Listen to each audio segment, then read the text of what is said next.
Hey guys, we got a 2007 Jeep Wrangler. It's got the little V6 engine in it. And the AC on this Jeep does not get cold enough. It will get down to about 50 degrees whether you're sitting still or driving down the road. This Jeep used to have ice cold AC. I mean, it'd get down to 40 degrees all day long, even if it was 100, 105 degrees outside. Now it's only doing about 50 degrees for some reason. We're going to take a look and we're going to see if we can figure out what it is. Just judging by the pressures, the static pressures look like it's fully charged. It's about 80, I think it's about 85 degrees. We're showing about 105 degrees statically, which actually looks a bit overfull if you go by the actual chart, but I've never charged this system. I've checked it, but I've never charged it. But what I want to look at, so I've got a temperature gauge in here. I've got the key on. We are showing, I have not started this. This vehicle has been sitting here for at least an hour. So I want to see what the Evap temp sensor reads compared to what I'm reading right here now. I'm reading a little over 80 degrees, probably 83, 82, 83 degrees on that gauge. So I've got the scanner hooked up, and we're going to go into the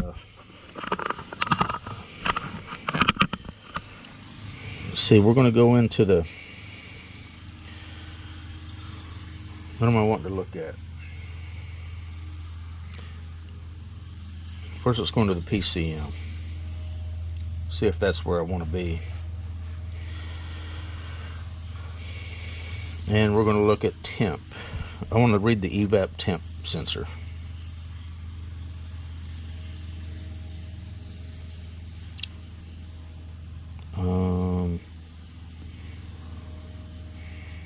I'm not seeing Evap temp. What else we got here? Let me go to list.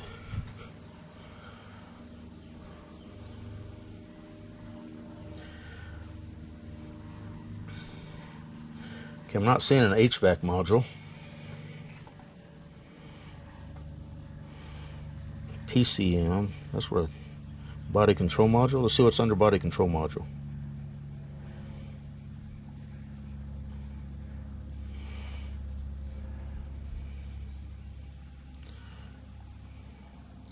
Ambient temp.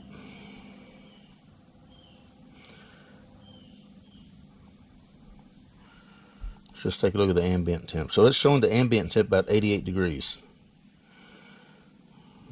That probably is a little bit hot. I thought it was only about 80 degrees out here, but maybe it's 85 or so.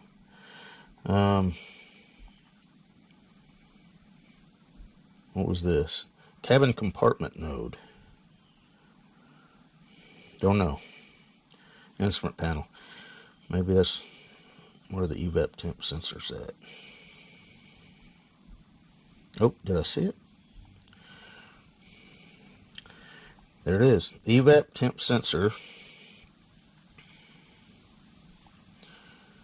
Ambient temp. We want that. AC Evap. There's another one. Average. Okay, we'll look at all those. Okay, so it's showing the ambient temp at 88 degrees, but it's showing the Evap temp at 75. And averaged ambient temp's 86. What's our gauge in here show? Yeah, that's showing about 80. That's at least 85. 85, 86 degrees. So why? So the Evap temp sensor is reading lower, I think, than what it should. It does look like it's changing, so that's good. Let's start this thing up.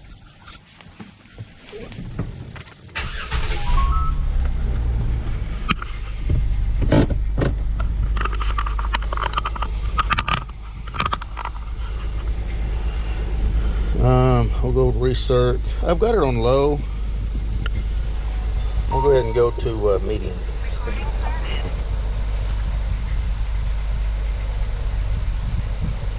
We'll go look at our, well, while we're cooling down in here, let's go take a look at our pressures.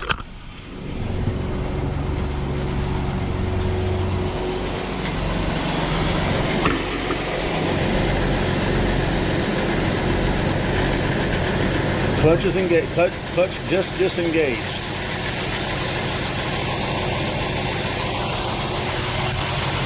Clutch just engaged.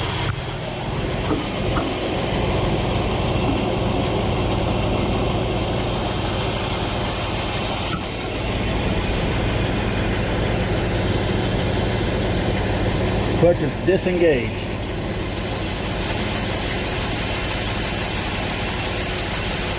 Now the only pressure switch on this vehicle is this high pressure switch. I don't think this is what's disengaging the compressor.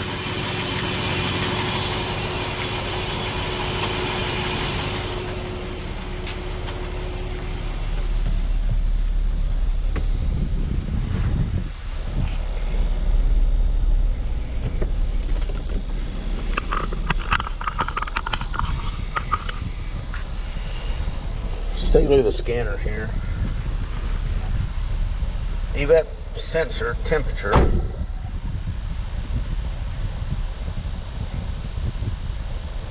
So it's getting down to 41 degrees.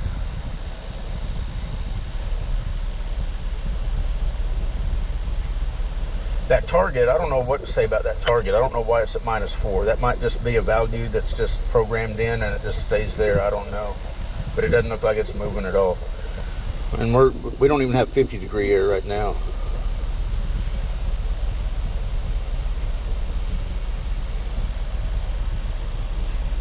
And if you look at the scan tool on the Evap temp sensor, it's getting down to 41. And then that's whenever the compressor disengages. Okay, let's look at some pressures now. Let's go to, I guess we're going to have to go to PCM for pressures. Be nice if they had all the AC stuff you wanted to see all in one area. I'm just going to type in pressure. We'll see what we got. AC high side pressure. That's what we want right there. That's probably all we're going to get. Yep. AC high side pressure. So clutch is engaged, about 195. Disengaged.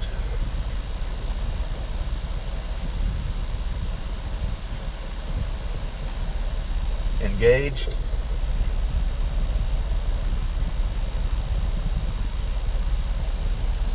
So yeah, I think okay, the pressure looks fine. We probably need to do a little bit of reading on this, but it looks to me like, oops, that's not what I wanted. Let's go back to that Evap temp sensor. It looks like that temp sensor is that's voltage. Let's take a look at those. Looks like that temp sensor is probably not calibrated right, I guess is the word. And I think it's reading colder than it actually is. And I'm basing that on the fact that the ambient temp in this duct and where the Evap temp sensor is, that's in the plenum, the HVAC box, the temperature should have been really close to one another. But it was showing about 10 degrees off. This was showing 10 degrees higher than the Evap temp sensor.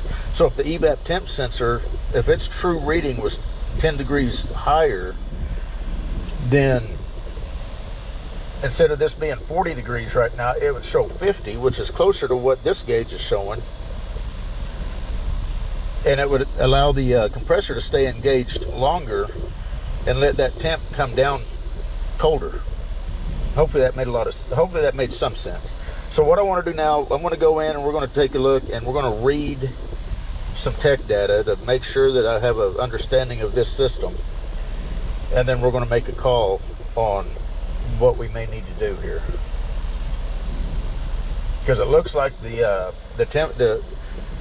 charge is able to get down to 40 degrees, but for some reason the compressor is disengaging too quickly. It should be able to stay engaged longer. Let me see if there's a low pressure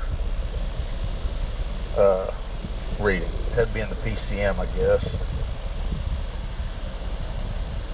May have missed it.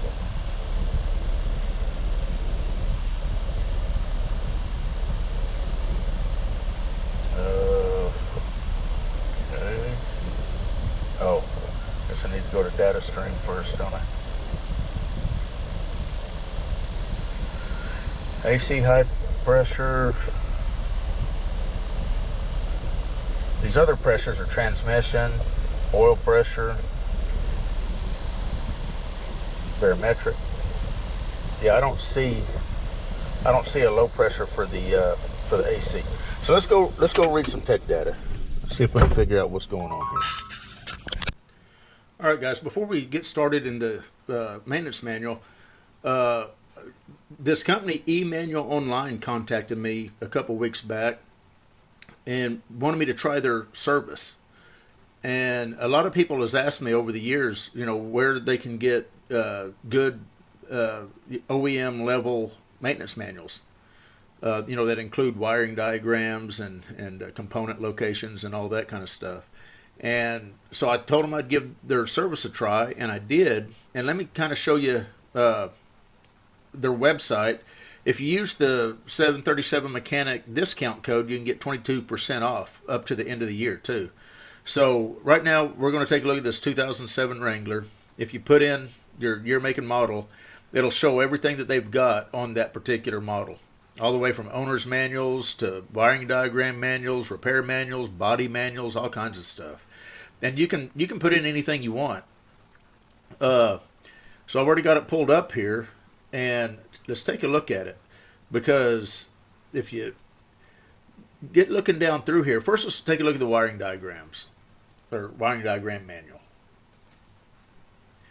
So, it's pretty much everything in the system. Let's take a look at the air conditioner system, since that's what we're working on. And I'm just going to randomly click on stuff. I'm not going to get into anything specific, but it's got everything that you want. It's got your connector views with all your pins. There's your locations. I don't know what battery is going to be. I'm just going to randomly click stuff. I mean, look at that. That's pretty cool. Fusible link. Did I click it? No, there we go.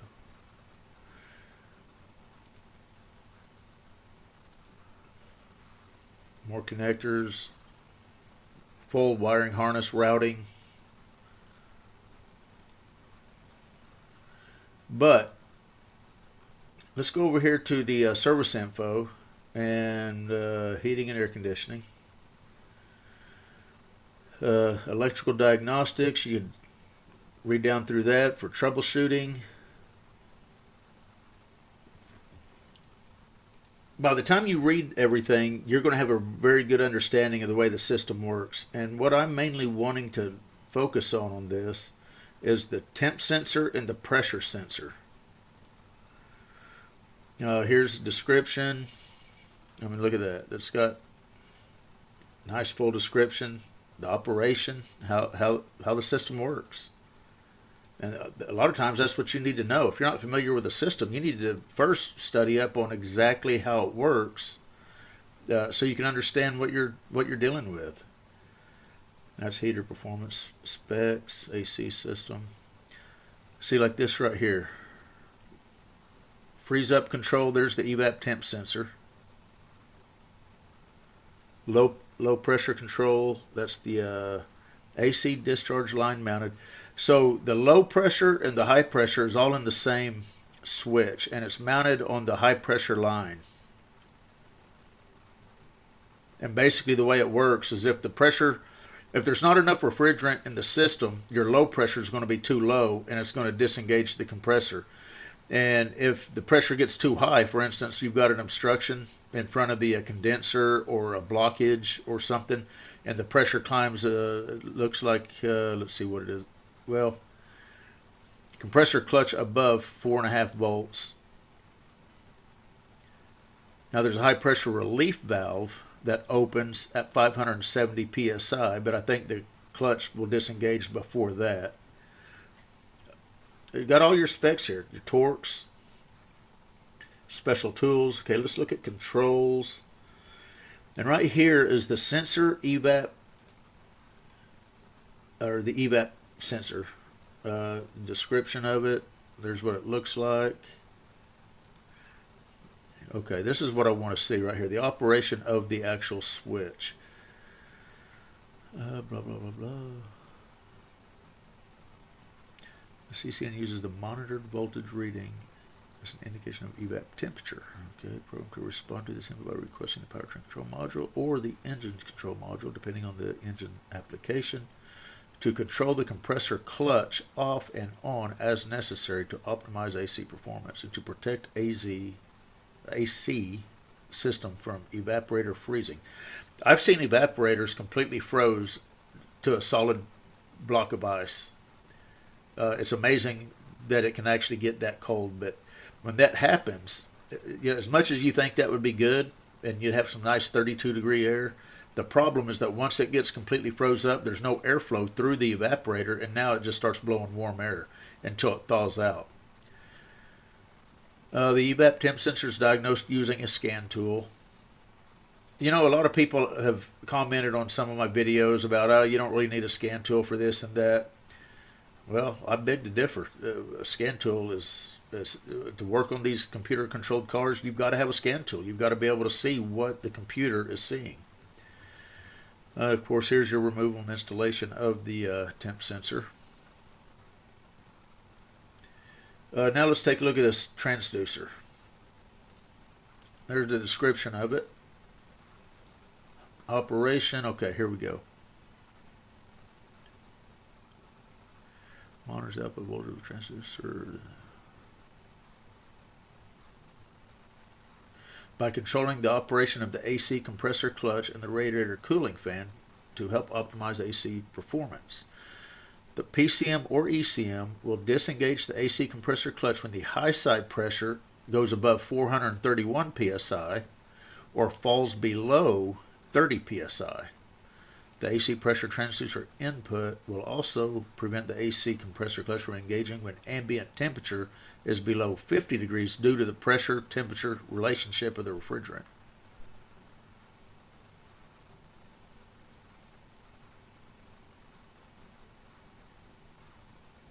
Whenever it gets to 240 psi, the fan will come on. And here again, the AC pressure transducer is diagnosed using a scan tool. Got to have a scan tool. Anyway, that's good to know. This is what I need to know. 431 and 30 psi. So the clutch is cycling too often on this Jeep. And just by this right here, I can tell you that it is not that pressure switch that's causing the compressor to cycle. It's this temp sensor. Now, it doesn't tell us what the temperature is that it will cycle at.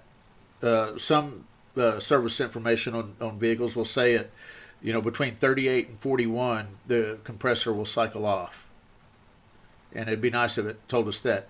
Also, I cannot find anywhere what the resistance measurement should be for that temp sensor. A lot of vehicles, they have a chart that shows a temperature range and what the corresponding resistance is for that sensor. I have not been able to find a chart anywhere on the internet. All my different sources of tech data, none of them show it. So I don't think Chrysler puts that information out there for whatever reason. Anyway, let's go back out to the Jeep and let's do a little bit of diagnosing. Figure out what this problem is. So let's start this thing up. Let's check our pressures again.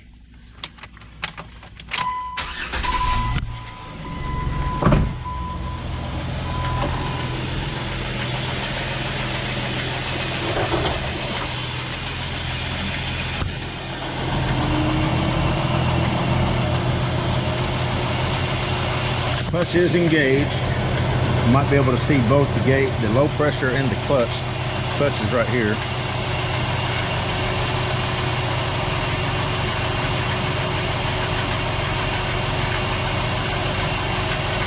So it's above 30. We're about high sides at about 220. We're about 35 degrees, 36, or pressure. Clutch just disengaged, and it was at about 36 pounds.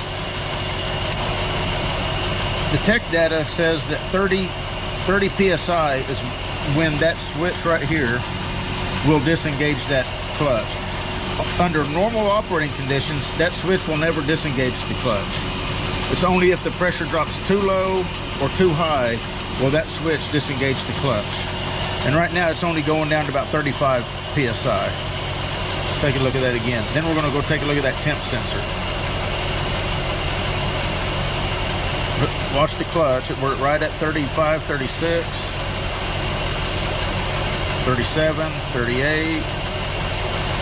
We're about 38 PSI. Compressor is filling, and it just disengaged at about 38. So that tells me that that switch is not what is causing the disengagement of the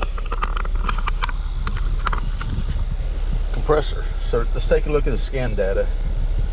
And the Evap temp, you can see this gauge is, we're sitting right at just a little above 50 degrees. So let's see what the Evap temp sensor is reading. I bet it's going to be reading 40 degrees roughly.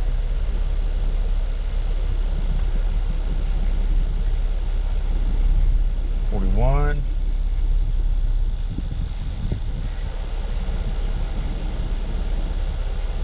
Yep. And we're only, see, this should be closer to 40. If the Evap temp sensor's 40, this gauge should be real close to 40, maybe just a couple degrees hotter. Now the other thing that you want to make sure is that your temp selector is indeed shutting all the way off. Now we're under the dash, and I just want to listen to the Evap door, or Evap door, the temp selector door.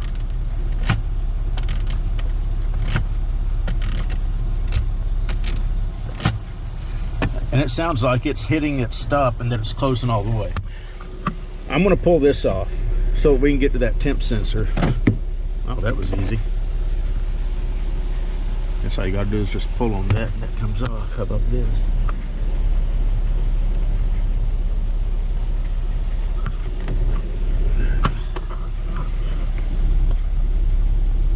I need to get a light. Let me get this piece off here. Okay guys, to get this piece off, pull out on the top first. See those clips? And then the bottom just rolls right in those little areas right there. See how that goes? So just pull out on the top there. Get this stuff out of our way. And this looks like a couple 10 millimeters, and then this will be out of our way, and that should give us everything we need. All right guys, so the temp sensor is right here. The problem is I can't get to the plug. There's this little duct in the way, so I'm going to see if I can finagle this duct out of the way here.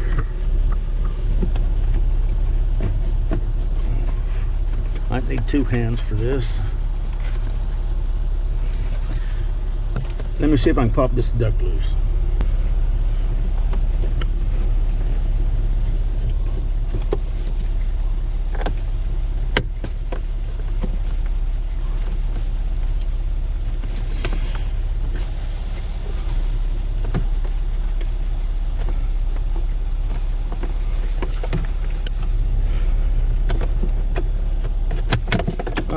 There we go. Just popped right out. Okay.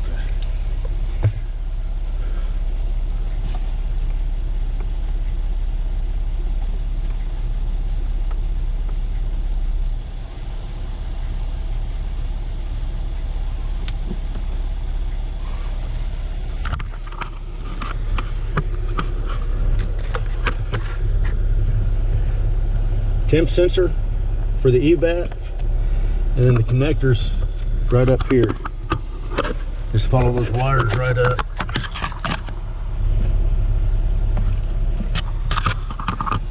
this is my plan. So I'm going to pull this temp sensor. If I pull it out of the box, the computer's going to think that it's hot, and it should leave the compressor engaged longer, and we should get our 40-degree air that I'm wanting. If that's the case, I'm going to order a new temp sensor. Now, since this is just not quite calibrated right, I don't think, you could probably jumper the plug up here with the proper resistor and get the same effect. Now, if I put the new temp sensor in and we don't get our 40-degree air or close to it, then that's what I'll do. But I'm going to try to replace just the temp sensor, hoping that the temp sensor has just become out of calibration over the years, and that a new temp sensor will be closer to the true temp. So let me get something to pull this out. All right, guys, so what I'm going to use is some of these. You could probably use some needle nose.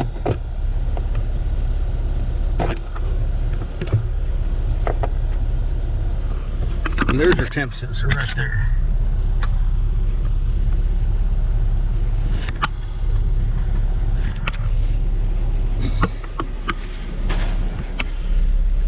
Let's see what kind of air we can get now. So theoretically, if the temp sensor was what was responsible for disengaging the clutch, because it thought that it was at 40 degrees when it actually was not, then we should continue to drop, and we should get down to 40 degrees.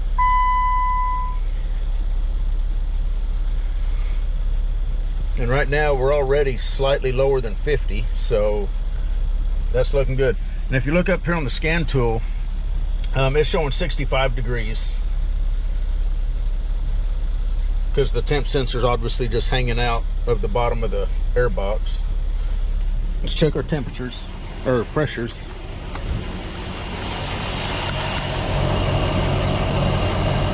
We're at about 35 or so.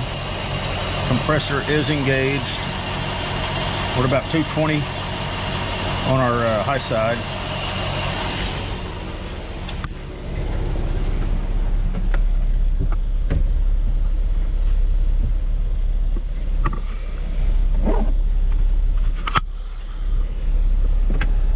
I'm going to rev the engine just a little bit.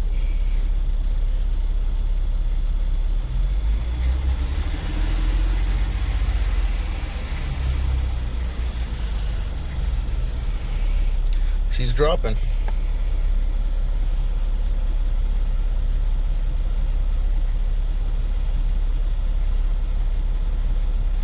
So see what's going on is the computer thinks that the evap temp sensor's showing 70-degree air, so it's keeping the compressor engaged, which is causing the temp to obviously continue to drop. Now, you don't want to just leave the evap temp sensor hanging out like that thinking you're going to have nice cold air conditioning, because if you do that, your evaporator will end up freezing up, and literally it will freeze into a solid chunk of ice, and it won't be able to get any airflow at all. So we're right at 40 degrees right there.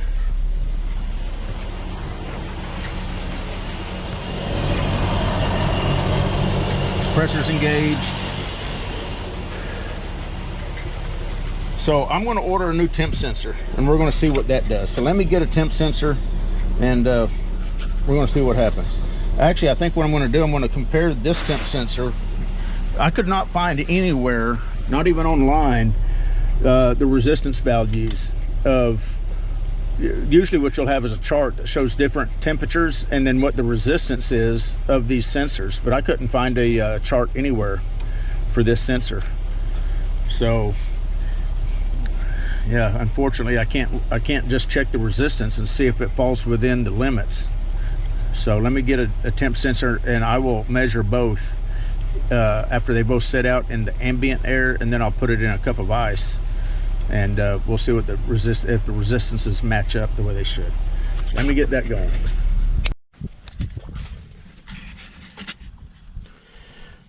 Okay, you want to get your wife's cup of ice water, and we're going to stick these down in here and we're just going to let them stabilize.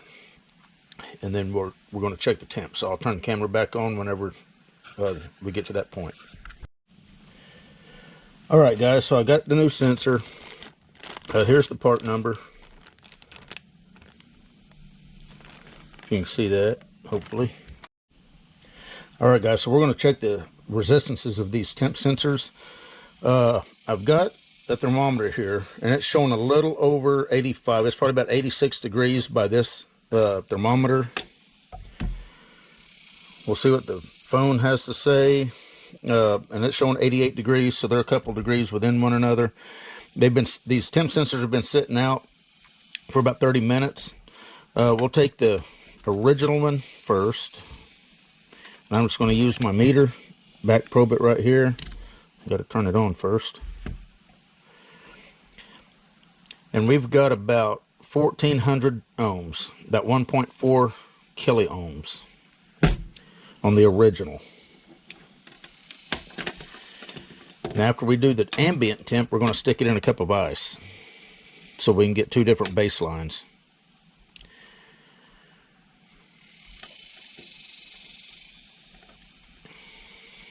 Get a good connection here. And the new one is showing a little over 1,000 ohms, 1.07 ohms. So right at 1,000 ohms. So now what I've done is I've went in, I've grabbed my wife's cup of ice water. We're going to stick these temp probes right straight down in here along with the thermometer so we can see exactly how cold we're going to be getting. And I'm just going to let that stabilize for about 5 minutes or so. Then we're going to do it again. And that way, whenever you pull your temp sensor out or you just disconnect the connector, you can have an idea of what the resistance should be at about 85 degrees. And about, this is probably going to get down to about 36 degrees or so if I'm guessing right. We'll let it stabilize and we'll see. Okay, guys, so it's actually down about 30, right at 32. In fact, you can see the zero, the Celsius. It's right on that zero. So it sits right at 32 degrees. So, well, I guess I can keep that in there. This one is the original. So we'll do it first.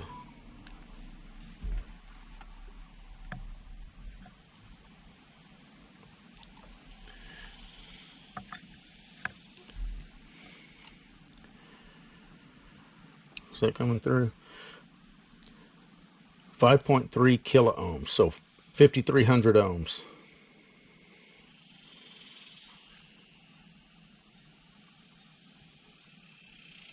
Let's hurry up and swap over.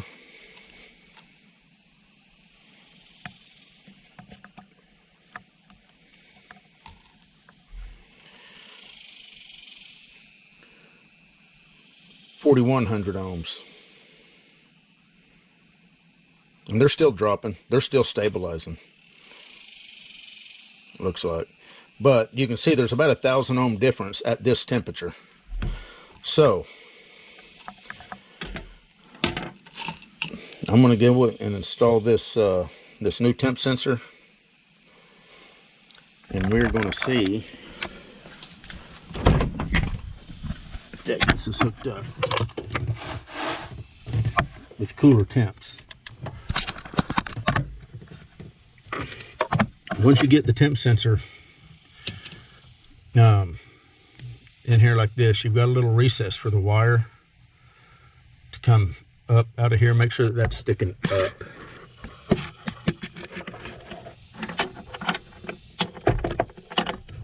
Okay, so that's installed, and there's the other end of the connector right here. And there's a little clip. If you just pull on that clip enough, this connector will pop off of its little housing up there. So this is going to be a two-hand job. I'm going to just lay the camera down and get this connected. Then we're going to start the vehicle up and see if we get colder air. I'm gonna get the scan tool all hooked up, and we're gonna see what kind of temps we are now getting compared to what we was getting. And I'm just gonna go straight into the instrument cluster, read data stream, evap temp. That's really all I care about, I guess, isn't it?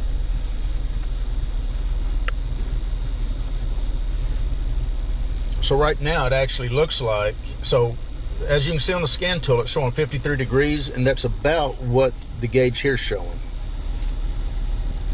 52. So they're a lot more matched up now. So I'm feeling better about this whole deal now. 50. Yeah, I think this is going to do it. So we're right at 50 on the gauge. The scan tool showing 50.9.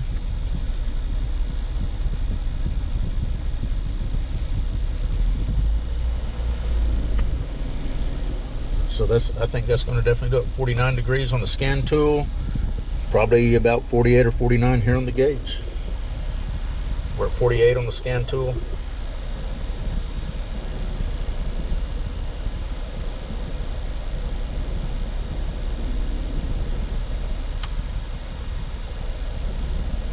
So the gauge here is already lower than it's been all summer, last summer and this summer. I have not seen it below the halfway mark between 40 and 60. It's always been about 50 or so. I'm gonna rev it up just a little bit. Scan tool showing about 46, 45, 44, 43, 42. Yeah, and look at that. I think, yep, 41. That did it. So the temp sensor took care of this problem.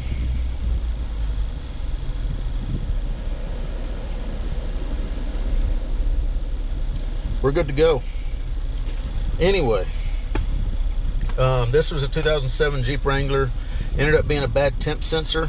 The sensor was not completely bad. That's what you've got to understand about this. So if you're looking at the scan tool and thinking that, it is moving, you're seeing it, go from one temperature to another, and you're relying on that temperature as being accurate, it may not be accurate. You need to compare it to either your ambient temp sensor, your cabin temp sensor, or an individual gauge here. Anyway, yeah, we got our 40-degree air, and we're just sitting still. We're not even moving. Anyway, we're done. You guys take care. We'll see you.